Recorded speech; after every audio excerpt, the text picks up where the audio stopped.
What's up, ladies and gentlemen, and everybody in between?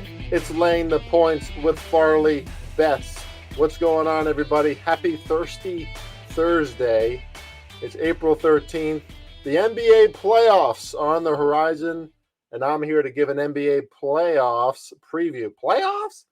We're talking about playoffs? Yeah, we're talking about playoffs.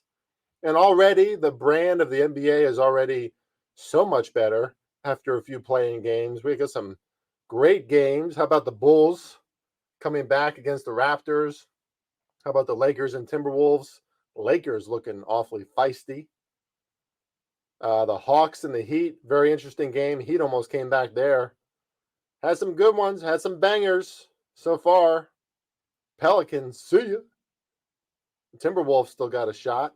Anyway, a lot of great games so far. The playoffs are here this weekend, and we're here to preview them. If you don't know, you should know. My name is Chris Farley, not like the comedian, like the sports bettor.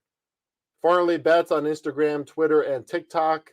And you are listening to Laying the Points, a weekly sports betting podcast where we not only go over our picks, our angles, our wagers, but we try to teach you the tenets and tactics to become a successful sports bettor yourself. I know you're probably just a recreational bettor. You like to have some action on a weeknight, on the weekends. I get it. I'm with you, right? I mean, it's not everything I do. I don't only do sports betting, but I have approached this from a professional perspective. I've known some of the best minds in the industry. Of course, I won circa 5th place last year, 114K cash prize.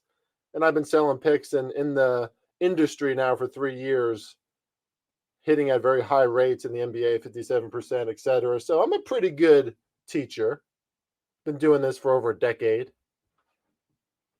And I know that there's just a lot of personalities out there that don't really speak to things that well, even if they're trying hard, God bless them. Or maybe they pontificate, they preach down to you a little too much. We're not trying to do that here on Laying the Points. Let's get to it. NBA playoffs preview with special guest me, because sometimes you just have to have a podcast with yourself. I like listening to my own voice, apparently, because every now and then it's nice just to meet with me, go over what I'm thinking, plan it all out, and just do a pure FarleyBets show. So that's what you got today. And let's get to it. NBA playoffs preview. Let's start with the Eastern Conference, because the Eastern Conference is very, very interesting. It's interesting because really it's top heavy, right? You got the Celtics, the Bucks, and the 76ers. But is it top heavy? Because this year in the Eastern Conference, man, you got 76ers, you got the Nets, you got the Knicks, you got the Cavs. I mean, some of these teams are loaded. The Knicks are playing really well. Hawks, Nets are better than you think. And the Cavs have such a great roster. So could we see some upsets this year in the NBA playoffs? I think we could. But we'll see what comes of it. Let's start with the Bucks, because the Bucks are either going to face the Heat or the Bulls. Raptors, the Heat. And, that might be the start of a lot of new beginnings there in Toronto. Nick Nurse might not be sticking around. A lot of the players that they had so much success with in the past are largely gone or maybe looking to leave. That's going to be interesting in Toronto. But this ain't about Toronto. This is about the Milwaukee Bucks smashing somebody. And if I'm the Bucks, I want to face the Miami Heat, because I don't think the Miami Heat have a shot to beat the Bucks. We saw how susceptible the Miami Heat offense can be. That's why I liked the Hawks the other night. The Hawks have been a more explosive offense, top 5 in the NBA along the past 2 months, basically since the All-Star break. The Heat have been one of the worst offenses in the league, 23rd ranked in defensive efficiency as well. They're not doing much on either end of the floor. They look old, hard to keep up, but the Bucks are hoping that they can beat the Bulls, because the Bulls now, the Bucks settled it later in the season, but the Bulls beat the Bucks twice before Milwaukee was at full strength. Now Milwaukee's at full strength now, but the Bulls can be feisty. We've seen the Bulls against tougher opponents this year, play really well. Now, more recently, the Bucks held the Bulls to 92 and 100 points, 2 wins. So, the Heat, for what it's worth, the Heat also beat the Bucks earlier in the season twice. But I don't think that holds much merit now. Listen, the Bucks, Chris Middleton is back. He's healthy. That's huge for them this year. He was not in the postseason for them last year. I know Drew Holiday is a true number 2 in a lot of ways, but Chris Middleton is the number 2 that Giannis needs, because on offense, when there's those tense situations, it's either all Giannis or it's Giannis and Chris Middleton. And Chris Middleton, as good as Drew Holiday is, Chris Middleton is a sure shot. He's got that stroke that when he gets confident, when he gets in rhythm, is really hard to stop. He's absolutely settled down from some of the nerves we saw with Chris Middleton in the past. He's in his prime. It's huge that he's healthy for the Bucks. I think their roster is arguably better than ever, too. I mean, Grayson Allen, the kid is hard to like, played for Duke, always kind of has that shitty look on his face. But he's a good player, and he's working really hard in his shot. I was watching some videos of him, working with the NBA shooting coach. He's a hard worker, and he's been clutch for them in a lot of situations this year. So I like the addition of him on the team. Guys like Bobby Portis are now Milwaukee legends. They've been there a long time. Brook Lopez is having maybe the best year of his career. The guy can shoot from the outside, shoot from the inside. He's been playing spectacular defense this season. Drew Holiday is as sharp as ever, looks great. A-plus defender. Put up over 50 points in a game a few games ago for the Bucks at the end of the season. Can score with the best of them. And now they got these other depth players like Jay Crowder and Joe Ingles. And let me tell you, Jay Crowder, part of that Suns team, tough guy, disciplined defender, can get that corner three-point shot. Joe Ingles played under Quinn Snyder.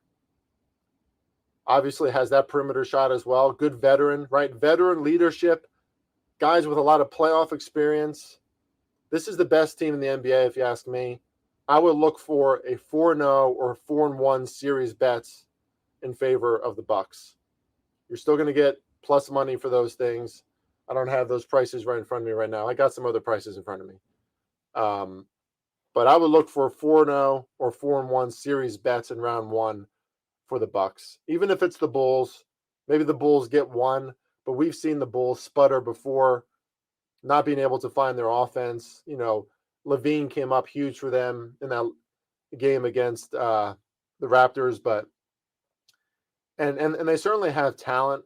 But when you're facing a Bucks team this motivated, and the Bucks have largely owned the Bulls in the past, I don't think it's going to matter, folks. I think the Bucks are going to make a statement in their first series. Let's move on to the Celtics and the Hawks. This is another one where I would look for a 4-0 or 4-1 series bet on the Celtics. Now, on the other hand, if you like the Hawks for some reason, you can get plus money on the Hawks in every single game, right? And you can take them as an underdog, get a few points back with every single game against the Celtics, okay? So maybe there's some value there. I don't see it. Now, Trae Young, he sliced and diced the Heat defense on Tuesday night. We all saw how great of an offensive player Trae Young can be. But I know there's some controversy there in Atlanta. Maybe he doesn't pass the ball too much, has a big ego. That's going to be a problem when you face a team like the Celtics. If there's any sort of sentiments on that team that he's not a team player, not passing enough. Now, he passed a lot against the Heat. He was a fantastic facilitator for most of that game. But if you're not in sync against a team like the Celtics, who play so well together, who now have NBA Finals experience, NBA playoffs experience every year together, and arguably probably the best core roster of two-way players, right? You got great scorers, great defenders on both sides, have a lot of depth. A lot of these guys have been together for a long time there. They're healthy. Robert Robert Williams III should be good to go. Interior defender. Hopefully he stays healthy. Huge, crucial for them in the front court. They'll need him against Clint Capella. We saw what Clint Capella did to the Heat. 20 plus rebounds. I mean, the dude was absolutely insane. And the way that the Hawks rebounded in that game in general was insane. That ain't going to happen against the Celtics. And it's just clear that Quinn Snyder's working through the ego issues with Trey and this team. Like, they still feel like a team working through things, right, as a core, as a social experiment. Not the Celtics. The Celtics are used to playing with each other. They're so deep. They've owned the Hawks this season. They've owned them in the past.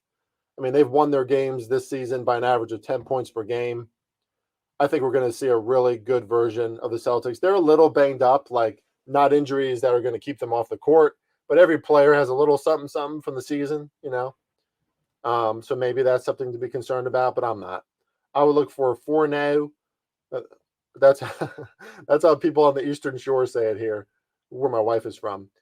I would look for a 4-0 or 4-1 on the series for the Boston Celtics. Let's move on. That's going to be, I think the Bucks and Celtics are going to be dominant. Now let's get to a more interesting series here in the Eastern Conference. A series that should be more contentious. 76ers and the Nets. Now, the Nets are better than you think. And I've been saying this now ever since that team got reorganized, right? Mikal Bridges headed over there. Dinwiddie's over there. What's that dude's name? He used to be on the Mavericks. All these names. Finney Smith, right? Like they have good defenders on that team, good two-way players, great like B-plus players are all over that starting roster and that roster in general. And if you show up asleep or not functioning on all cylinders because of how few egos are on that team, on the Brooklyn Nets, they will surprise you. They will catch you. And I'm looking at advantage like game 1, Nets +8. I'm taking that. Because I know the 76ers have been really, really consistent this year. The most consistent that we've seen out of the 76ers has been this season. 58% against the spread. They're one of the best teams in the NBA against the spread. 60% against the spread at home. Okay, and they, throughout the season, right? Win. Kept stacking up wins. James Harden playing with less of an ego, less of a ball hog. Joel Embiid at the top of his game, probably going to win MVP. I always think it should be honest, but it's probably going to be Embiid. It's the right story. So that, Philly looks good. They're healthy. Great defense for most of the season too. Great defensive team. Great offensive team for most of the season as well. However, the psychology of it says the 76ers in these tough spots before have shown to let down, fall asleep a little bit, maybe show some discord.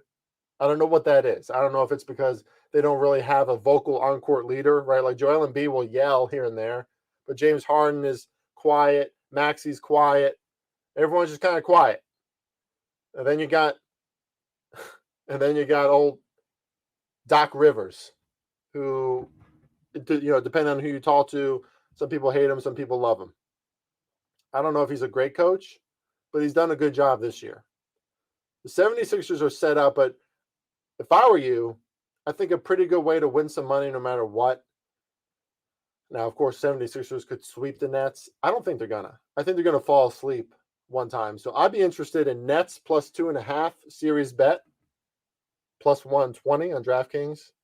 Or I'd be interested in 76ers 4-1 +210 on DraftKings.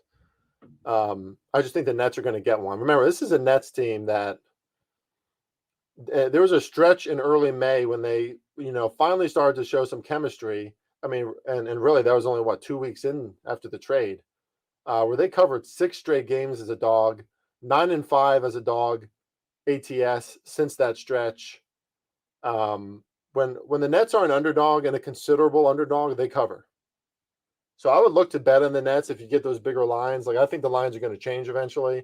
Right now, +8, that's pretty good. I mean, if you're the 76ers, you need to be controlling that game to cover a -8 or -8.5. I think it's 8.5 now.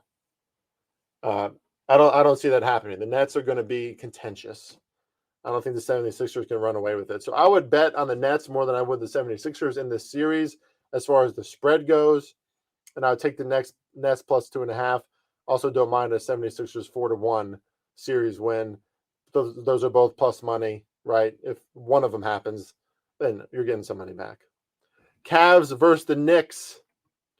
Very, very interesting series here in the Eastern Conference. The one that's probably hardest to figure out. I mean, the Cavs are the favorite to win at minus 200, but the experience edge is hugely in favor of the Knicks, right? They got guys that have been here before. Josh Hart has been to the playoffs, and what a great two-way player he is. What a great pickup for the Knicks. Like, that's a dude that Tom Thibodeau loves, right?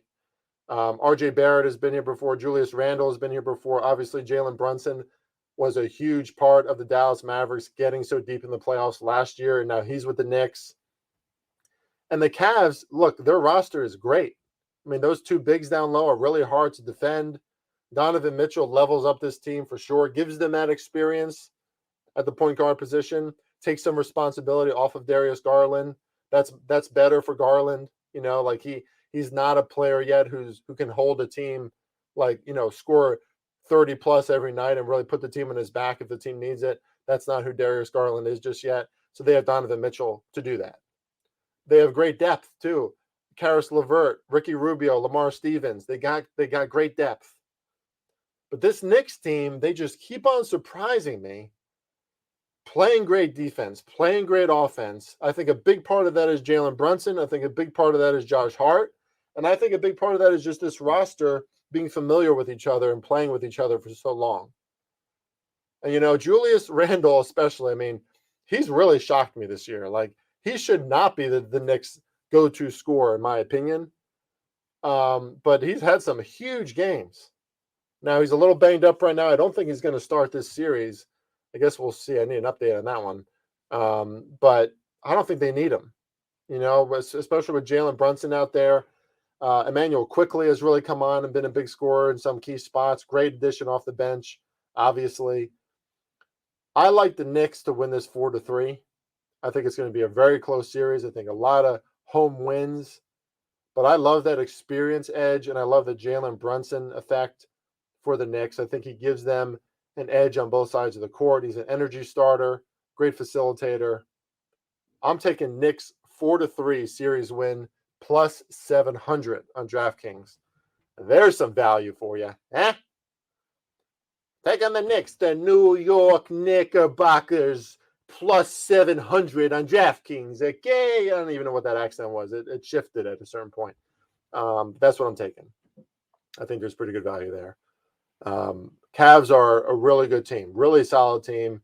All the stats, great defense, great offense. They're not going to disappoint, right? But you got to look underneath it all. I think some of their lack of experience, some of their injuries this year too, right? We've seen lengths of time where Jared Allen was out, Donovan Mitchell's on and off a little bit. It's still a newer roster together, and I think the Knicks are going to have just an edge in some of these games because they've experienced these things together, obviously without Jalen Brunson and Josh Hart. But those are two dudes who can probably play for any NBA team and make them better. All right, let's move on to the Western Conference. Now, you got the number one team, the Denver Nuggets. We're going to go up against either the Minnesota Timberwolves or the Oklahoma City Thunder. And who would have thought the Thunder, average age of their players is 23, I think like 23 and a half years old. What a game from them. Shai Gilgeous-Alexander coming on strong in the second half. Josh Giddey coming on strong. LaQuence Dort, huge first quarter and first half. What an exciting team to watch them grow. They have a ton of first-round picks the next 5 years. They're going to be a team that's only going to get better, and that's exciting to watch. But do I give OKC a shot against the Nuggets if they make it? I do not. And I don't think that OKC is going to make it. I think the Timberwolves are the better team. Anthony Edwards barely showed up in that game against the Lakers. I think he's probably going to have a huge game against OKC in response to that. Against an OKC team that is better than you think on defense, but they're not stopping an Anthony Edwards. They're not stopping Karl Anthony Towns if he gets going. And Rudy Gobert is going to be back, and he's going to be pissed off. right? After being suspended, he wants to come back. He's going to be more aggressive, probably going to block more shots, probably going to get more rebounds, especially in response to that little fight that he had on the sideline on the bench. So I think the Timberwolves are going to make it, but let's just, we'll talk theoretically here. If OKC makes it, look for some overs in those games. As good as OKC's defense can be in some spots, they're not going to be able to stop the Nuggets. Not a lot of teams, not a lot of defenses in the NBA are going to stop the Nuggets, especially at home. I would look for some overs. If it's anything around 235 or less, I would look for some overs there, maybe even more so in the first half, right? We see these playoff games slow down in the second half. But the Nuggets are so potent at home, 62.5% against the spread. But one thing to note, the Nuggets did not finish the season strong. 8-10 against the spread, 8-10 straight up. Kind of just, cruising into the playoffs, knowing that they're going to be the number one team, protecting that spot, but not really with a lot of momentum.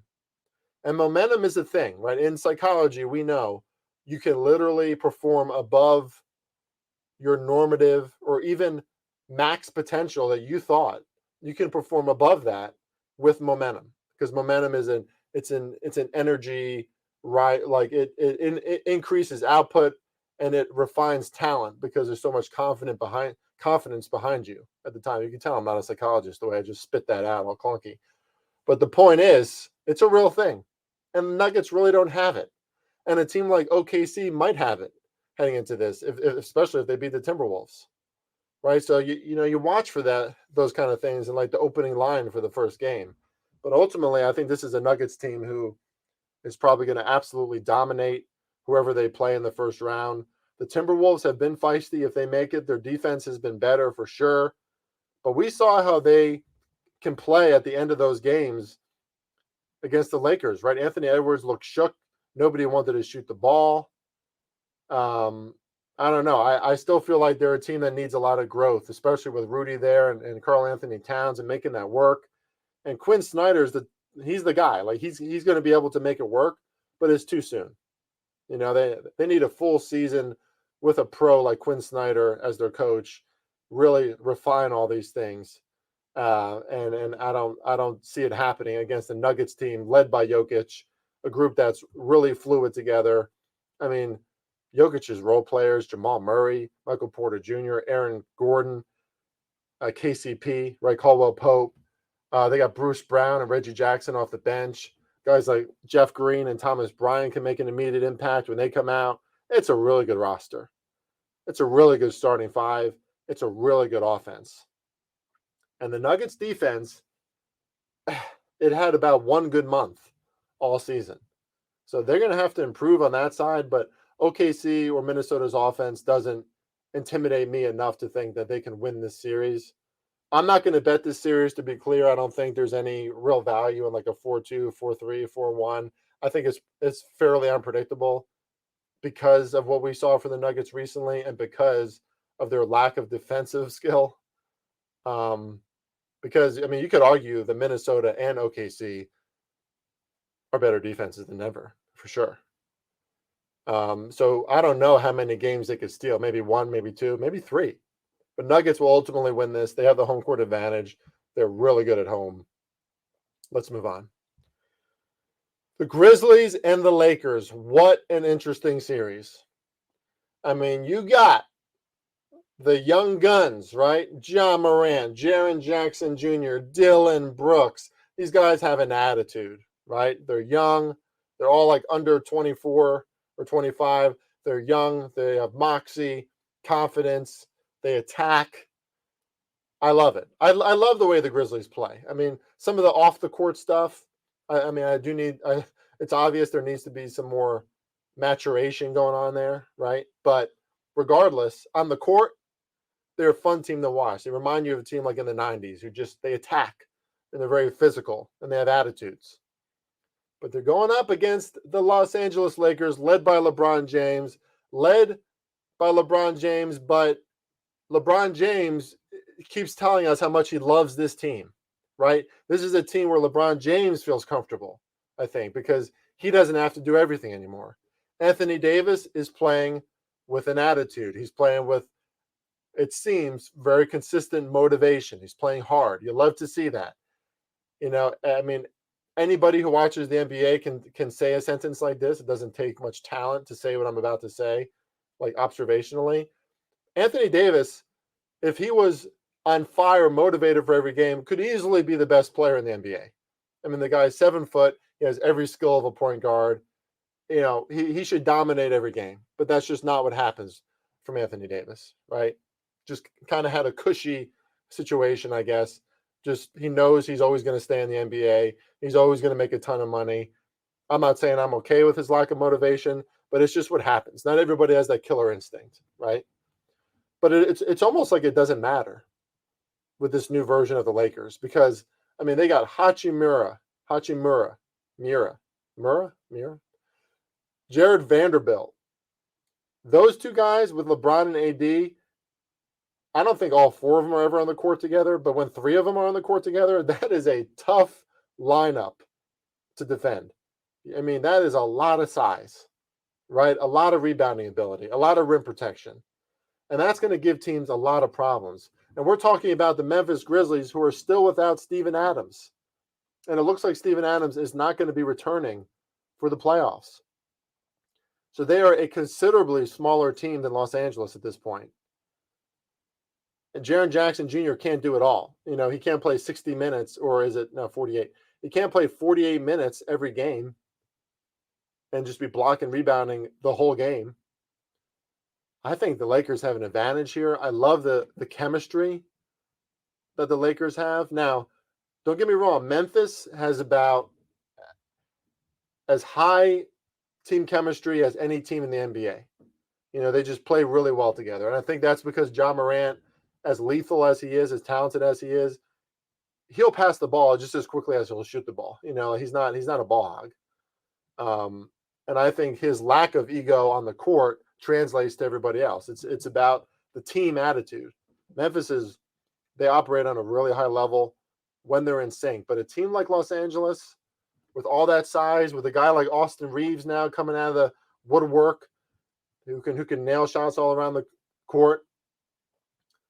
They got guys here like Troy Brown. Troy Brown, is that his name? They got some lethal perimeter shooters. This Lakers team is coming with a lot of they have a lot of momentum, right? I was talking about momentum before. They have a lot of it. Winning a ton of games to end the season, playing well on both sides of the ball. One of the best teams in the NBA statistically to end the season. I think Lakers win this 4-3. I think it's a really, really entertaining series. But ultimately, we all, again, doesn't matter what you think about LeBron James. What he's doing at his age, what is he, 38? What he's doing is insane. The guy doesn't look like he missed a beat.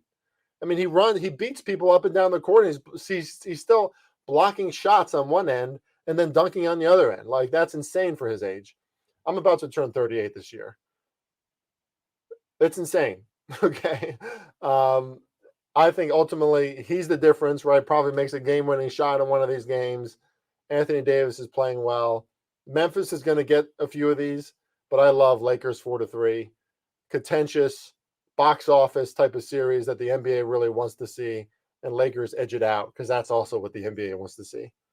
And I'm not saying that's why it happens, but things tend to happen in that way. Let's move on. Kings against the Warriors.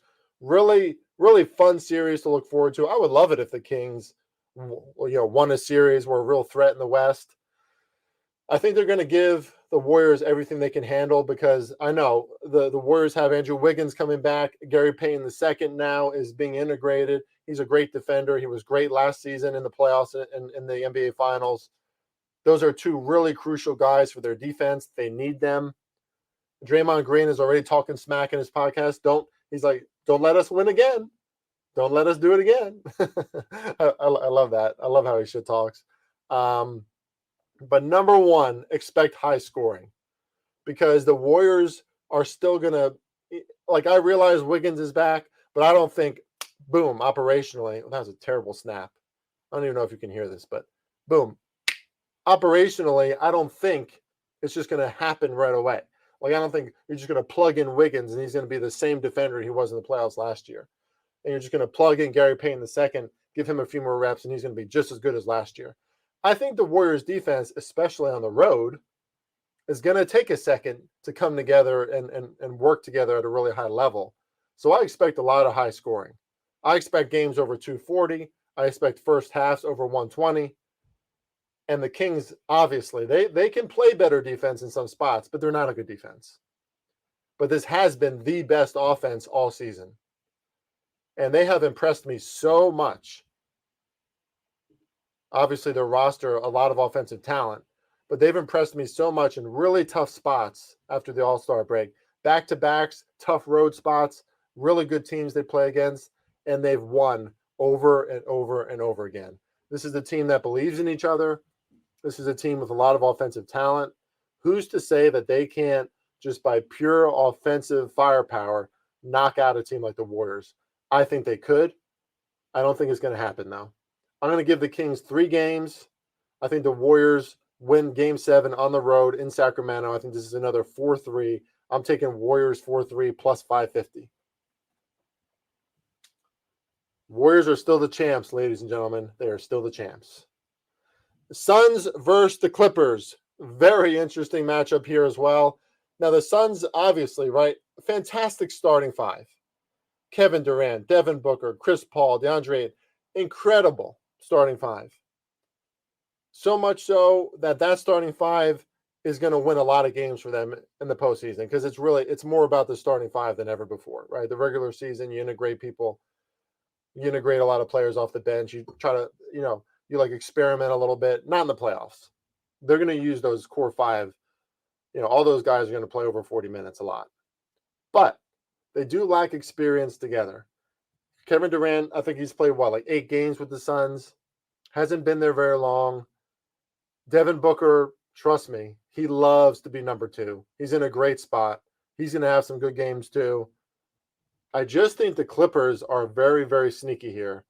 They actually have way more experience together now than a team like the Suns do, at least when it comes to their core, right? Like, obviously, Chris Paul, DeAndre, and Devin Booker have played together for a long time. But Kevin Durant is really going to throw a wrench in that. And it's going to be a very positive wrench for the most part. But he's still a presence on the court that's really powerful, and like it takes time to completely adjust to that and become fluid. The Clippers are used to who they are. And I love Norman Powell. I have written here Normal Powell, and I'm like, why does that look wrong? Because it's wrong. Norman Powell is a huge contributor for this team. When you watch the Clippers, watch Powell and the way that he infiltrates, how aggressive he is on both ends of the court, but he creates so much space on offense. And he's such a good player. I mean, they still have him coming off the bench. He's probably the 6th man of the year. But he is, he's an incredible player, and he's an incredible energy spark for the Clippers. Like, they need that. Like, they need somebody who's going to up it a little bit, because Kawhi, right, like kind of the way they play is slow, methodical, usually pretty damn good defense. And then even more interestingly, Paul George could return right in the middle of this series. He's working really hard at it, rehabbing 6 days a week. I think the Clippers are going to be really feisty in this. I think they're going to win a few games. I'm taking Clippers plus 2.5. It's juiced. It's a minus 125 on DraftKings. That might only go up. I think the Clippers are going to get 2 games here, folks. And that's all they got to get, right? You got 7 games to win 2. So I think the Clippers make it happen. I guess you have 6 games to win 2, because if you only won 2, it'd be over in 6. Yeah. But this is going to be a really interesting series. I do not think the Suns are a predictable winner in the Western Conference, right? Everyone's like, probably the easiest pick. You just take the Suns. Okay. We'll see, right? But just because you brought down Kevin Durant, by the way, I know you only need that starting 5 really in the playoffs for the most part, but they lost a ton of depth in that trade. They don't have great depth anymore. So that starting 5 better be pristine every time they're out in the court. I don't think they're going to be. And especially in this series, it's too early for the Suns to be operating on like a majestic, fluid level, like the Warriors we saw in the playoffs last year. That's an offense that is tremendously hard to stop just because of how much chemistry they have. The ball movement, the space. The Suns are very far from that right now. And it's not just going to, boom. God, my snaps are terrible today. It's not just going to, no. There you go. It's not just going to happen. Right? Click, snap. It's not just going to happen. And the Clippers show that they can play really good defense when they want to. And they could put up some points, especially with a guy like Norman Powell kind of energizing them a little bit. Still got Kawhi. Still got Zubac. You know, you still have some great players on that team. They still have a lot of depth. And like I said, Paul George could return. So I'm taking Clippers plus 2.5 series bet in that one. All right, well, we are well over 30 minutes. We like to keep it around that time for every single podcast we do. Thank you so much for listening to Laying the Points with FarleyBets, NBA playoff preview, ladies and gentlemen. And hey, in case I didn't mention it, we are a white hot 6-1 so far in the playoffs. And my only loss was on SGA scoring over 32.5 points. He scored 32. Okay. He only scored 7 points in the first half. So a little bit of a bad beat there, I would say. Probably should have been 7-0. I'll take a 6-1 though, for well over 10 units so far in the NBA. If you like my premium plays, send me a DM at FarleyBets on either Instagram or Twitter. Check me out over there. Some of the best, I mean, I'm just going to say it because it's true. Probably one of the best service providers in the sports betting industry because of the descriptions that I give, because of how easy to talk to. Like, I'll go back and forth with you. I'll answer your questions. And there's a lot of context, right? I'm not just like throwing picks at you, like take this pick because I say so. Like, are you kidding me? Anybody can do that. No, a lot of context. Contact me at FarleyBets on Instagram or Twitter. And if you're interested in those premium plays, love y'all. Thanks so much for listening. Catch you next week. We're going to try to bring on a guest next week to get those guests, to get the Rolodex back. A great guest in this show. See you then. Have a great week. Here comes the NBA playoffs. Let's go.